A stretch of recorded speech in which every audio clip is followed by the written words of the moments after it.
Hi friends, hope எல்லாருமே ட்ரேடிங்கை வந்து last week ப்ராஃபிட்டபுளாக முடிச்சிருப்பீங்கன்னு நினைக்கிறேன்.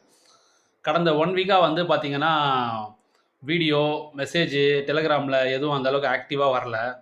உங்கள் எல்லாருக்குமே தெரிஞ்சிருக்கும், நான் வந்து ஃபாரின்லேருந்து இப்போ சென்னைக்கு வந்து ட்ரான்ஸ்ஃபர் ஆகியிருக்கேன் அப்படின்ட்டு. ஸோ அதனால் வந்து கொஞ்சம் மெயின் ஸ்ட்ரீம் ஒர்க்கில் வந்து கொஞ்சம் பிஸியாக இருக்கேன். அதனால் வந்து பண்ண முடியல எதுவும்.